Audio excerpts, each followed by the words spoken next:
확인된 정보를 신속히 전합니다. 코로나19 KBS 통합 뉴스룸 시작하겠습니다. 오늘 상황 정리해드립니다. 서울 구로구 콜센터를 중심으로 대규모 집단 감염이 발생해 비상입니다. 특히 확진자들의 거주지가 수도권에 퍼져 있어 우려스러운데요. 이 소식은 잠시 뒤 현장 취재기자 연결해 자세히 알아보겠습니다. 먼저 재난방송센터 연결해서 현재 상황 점검해 보겠습니다. 확진자는 131명이 늘어 누적 확진자는 7,500여 명입니다. 신방실 기자 전해주시죠. 이 시각 현재 코로나19 확진자 수는 7,513명입니다. 어제보다 131명이 늘었는데요. 신규 확진자 증가폭이 처음으로 100명대로 내려갔습니다. 사망자는 공식 집계로 54명이지만 대구시에서 5명이 숨졌다고 자체 발표해 더 늘어날 전망입니다. 격리 해제된 환자는 81명이 늘었습니다. 각각의 지표를 좀 더 자세히 보겠습니다. 먼저 격리 해제된 환자 오늘 247명이 됐는데요. 일일 추이를 보면 오늘 80명 넘게 완치되면서 증가폭이 가장 컸습니다. 일별 신규 확진자 수 역시 오늘은 100명대였는데 지난 2월 29일 최고를 기록하고 계속 증가세가 주춤하면서 어제는 200명대, 오늘은 100명대로 지속적인 하향세가 나타나고 있습니다. 누적 확진자를 지역별로 따져봤을 때 대구 경북 지역에서도 증가 추세가 완화된 모습입니다. 다만 서울, 경기, 인천 등 수도권에서는 누적 확진자가 오늘 300명을 넘어서는 등 최근 증가세가 가파른 편입니다.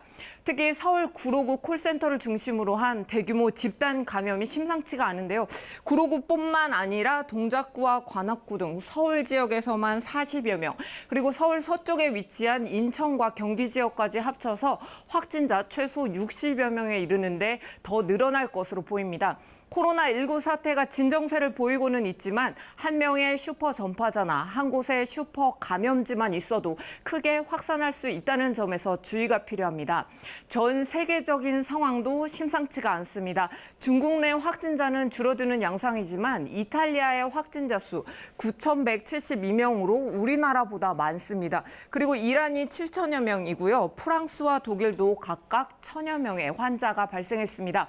미국 역시 600명을 넘었는데요. 이렇게 해외 확진자가 늘면서 국내 재유입에 대한 우려도 커지고 있습니다. 지금까지 재난방송센터에서 KBS 뉴스 신방실입니다. 사망자가 한 명 더 늘어서 60명이 됐다는 소식이 들어와 있습니다. 서울 구로 콜센터 감염 상황 알아보겠습니다. 앞서 확진자가 최소 60여 명이라고 전해드렸는데 지금 들어온 소식은 확진자만 70여 명입니다. 더 늘어날 수 있는 상황인데요. 아직 검사가 진행 중인 데다 건물 입주자도 많기 때문입니다. 취재기자 연결합니다. 자, 이수민 기자, 확진자가 모두 같은 직장 동료들이죠. 새로 들어온 소식 전해주시죠. 네, 그렇습니다. 서울 구로구 신도림동의 코리아빌딩 11층에 있는 콜센터에서 코로나19 확진자가 잇따라 발생하고 있습니다. 지난 일요일 이 콜센터에 근무하는 여성이 첫 확진 판정을 받았는데 직장 동료들을 조사하는 과정에서 확진자가 계속 나온 겁니다. 첫 확진자와 같은 층에서 근무하는 콜센터 직원은 모두 207명인데 지금까지 직원 70여 명이 확진 판정을 받았습니다. 수도권이 한 생활권인 만큼 이 콜센터 직원들은 서울뿐 아니라 인천과 경기도 등에서 출퇴근했습니다.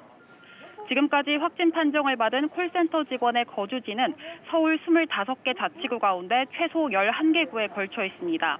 콜센터가 위치한 구로구에서 가장 많은 관련 확진자가 나왔고 동작구와 관악구 등 인접 자치구에서도 확진 발표가 잇따랐습니다.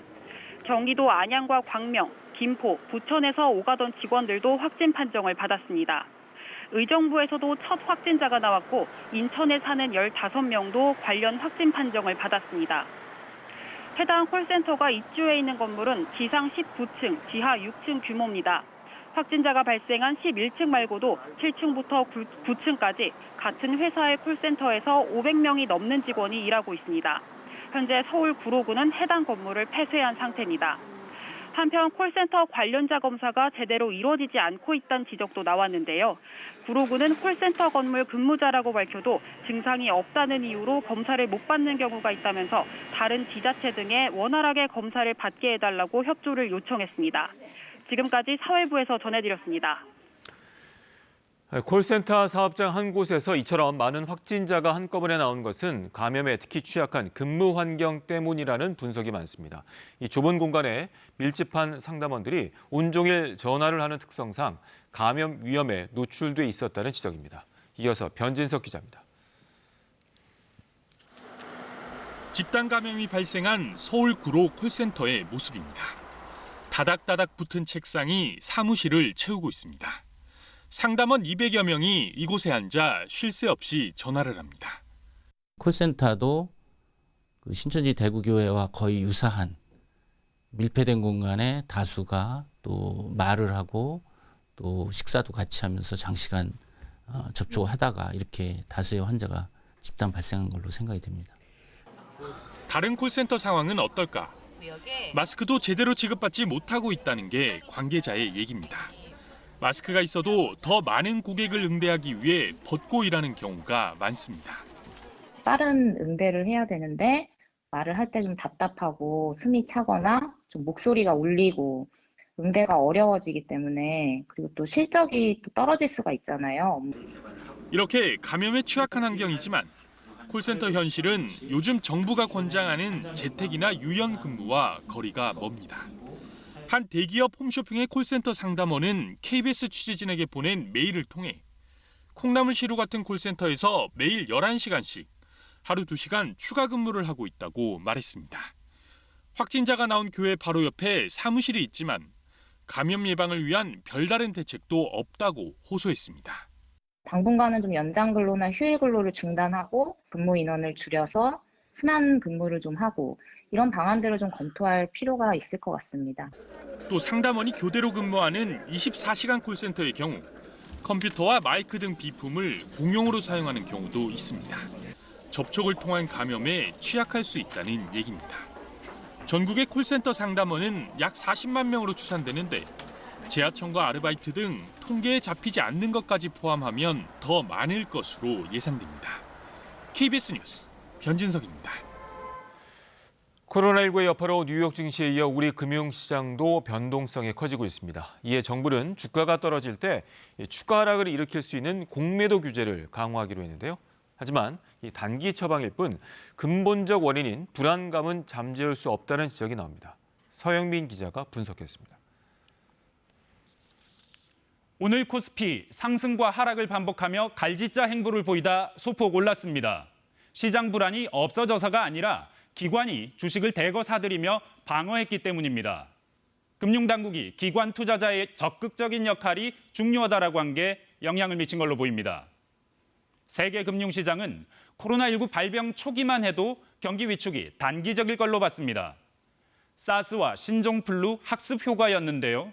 당시 소비심리 위축으로 관광이나 내수 서비스 산업이 타격을 받거나 생산 차질을 빚었지만 금세 회복됐습니다. 오히려 그 뒤엔 소비가 크게 늘고 주가도 급등했었습니다. 하지만 이번 코로나19는 아시아는 물론 미국, 유럽 등까지 훨씬 빠른 속도로 넓게 퍼져서 피해도 전례 없는 수준이 될 거란 우려가 커집니다. 부실기업 도산이나 대규모 정리 해고로 이어져 실업률이 높아지면 소비가 장기적으로 위축되는 경기 침체가 올 수 있다는 겁니다.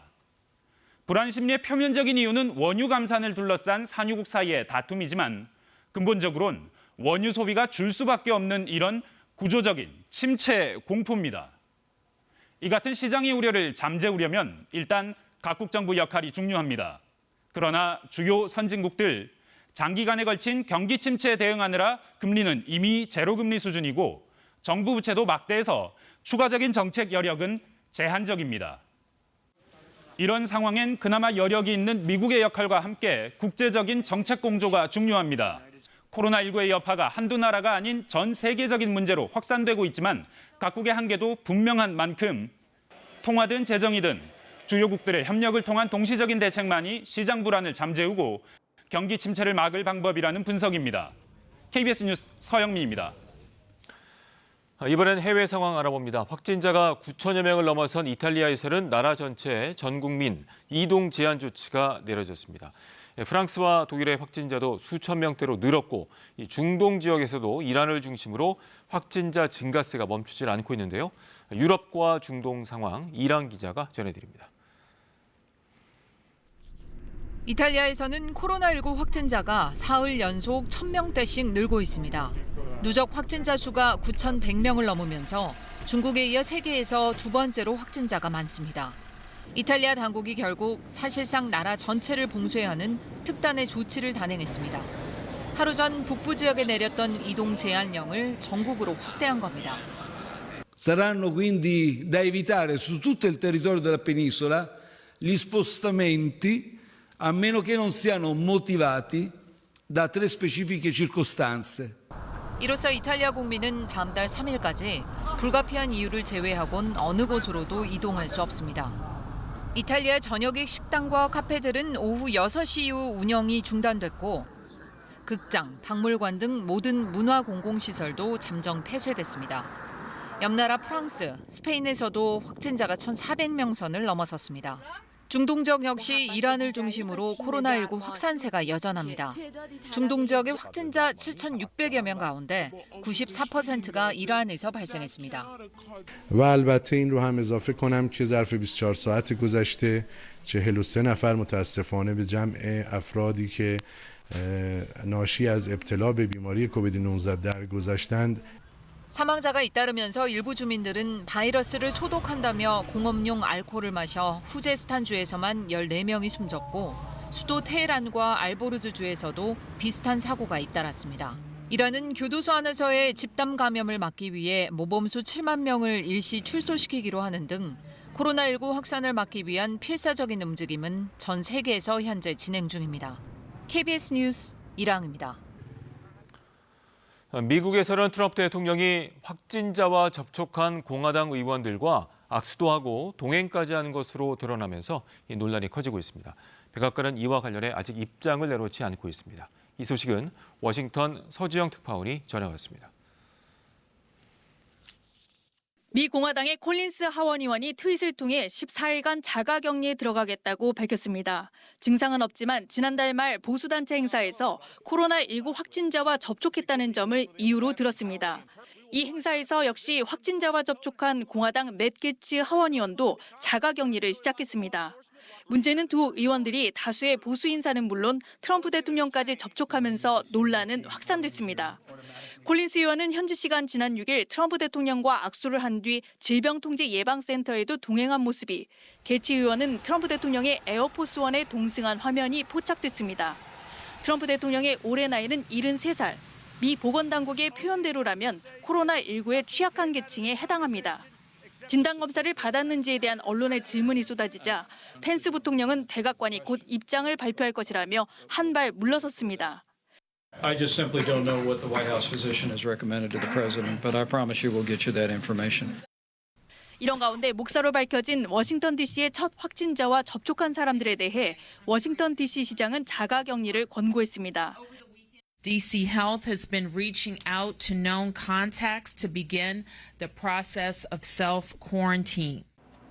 이처럼 인구 밀집 지역인 동부까지 코로나19 사태가 확산되고 있지만 트럼프 대통령은 미국 내 위험도는 낮다는 주장을 되풀이하고 있습니다.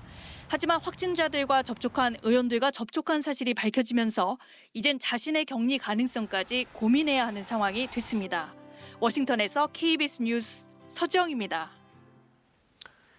마스크 오브제가 시행되면서 한꺼번에 몰리는 인원이 좀 줄었다고는 하지만 약국마다 판매 시각이 제각각이어서 허탕치는 소비자는 여전히 많았습니다.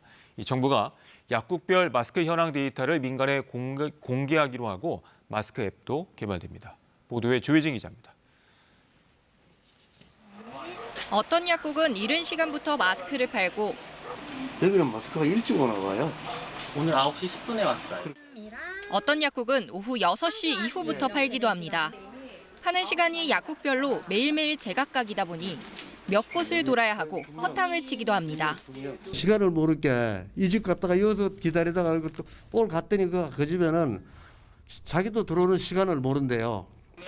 약국들도 난감합니다. 언제 입고가 되는지에 대해서 저희한테 따로 공지가 없어서 그러니까 입고 시간을 말씀드리기가 조금 곤란한 부분이 있고요. 오브제 시행에도 혼란이 계속되자 정부는 오늘 저녁부터 마스크 판매 정보를 공공 데이터 포털에 공개했습니다. 판매처에서 입력한 판매 데이터를 바탕으로 남은 수량 등을 정보화하고 재고량은 재고 없음, 30개 미만, 30개에서 100개 미만, 100개 이상까지 4단계로 나눠 제공됩니다. 이 데이터를 활용하면 마스크 재고 앱도 개발할 수 있습니다. 이와 관련해 마스크 앱 개발자들은 내일 오전 8시부터 서비스를 시작하기로 했다고 밝혔습니다. 관건은 전국 2만 3천여 개 약국 재고량을 실시간으로 반영할 수 있을지 여부입니다. 판매 즉시 반영되지 않으면 혼란이 오히려 커질 수 있기 때문입니다. 늦어도 한 10분 이내에는 팔린 정보가 올라가서 국민들이 알 수 있도록 하겠다는 그런 목표입니다. 또 앱 사용 등에 익숙하지 않은 노년층 등은 상대적으로 마스크 구하기가 더 어려워질 수 있다는 점은 여전히 한계로 남습니다. KBS 뉴스 조혜진입니다. 북서쪽에서 찬 공기가 유입되고 있습니다. 바람이 점차 강해지고 있는데요. 바람과 함께 기온도 점차 낮아지고 있습니다. 서울의 아침 기온은 영하 1도로 출발하겠고요. 철원은 영하 5도까지 내려가는 등 내륙 곳곳의 아침 기온이 영하로 뚝 떨어지겠습니다. 좀 더 아침 기온 자세히 살펴보면요. 춘천 영하 4도, 세종 영하 2도, 안동 영하 1도로 출발해 쌀쌀하거나 다소 춥겠고 낮 기온은 벽과 함께 큰 폭으로 올라서 철원 7도, 서울이 8도, 전주 9도, 부산이 13도까지 올라 일교차가 크게 벌어지겠습니다. 바람이 강하게 부는 가운데 물결도 높게 일겠는데요. 대부분의 해상의 물결이 최고 4m로 높게 일겠고 동해안은 너울성 파도를 주의하셔야겠습니다. 또 서해안과 남해안은 만조시 침수 피해 주의하셔야겠습니다. 금요일 중부지방과 전북 지역을 중심으로 비나 눈이 내릴 것으로 예상되고 토요일 아침 기온 또다시 영하로 뚝 떨어지겠습니다. 날씨였습니다. 오늘도 통합 뉴스룸에 응원의 메시지를 보내주신 분이 계십니다. 영화 타짜 등에서 개성 있는 연기로 큰 인기를 얻고 있는 분이죠. 영화배우 김응수 씨입니다.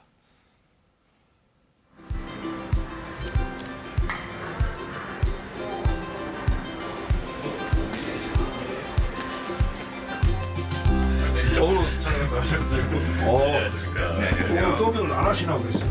태양 주위를 돌던 지구는 작은 행성과 충돌합니다. 팬분이 직접 이제 만드셔가지고 보내주신 천연 손세정제예요. 그 전에는 현장에서 필요한 음료수라든지 뭐 초콜릿 그런 것들이 많았었는데 지금은 이제 코로나19 때문에 이런 손세정제.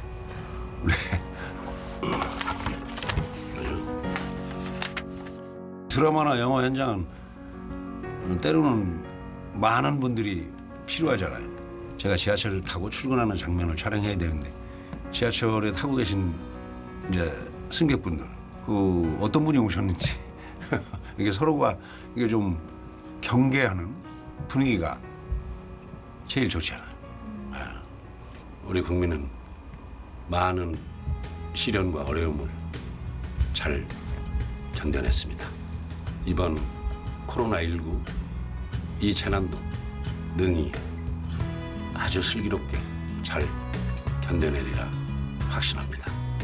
또 현장에서 정말 사투를 벌이고 계시는 의료진 그분들 박수를 보냅니다. 곧 잡히리라 확신합니다. 대한민국 국민 화이팅!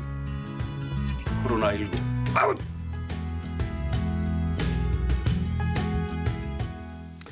끝까지 방심하지 말자. 방역의 기본이자 우리 모두 되새겨야 할 말입니다. 코로나19 KBS 통합 뉴스룸이 24시간 여러분과 함께합니다. 고맙습니다.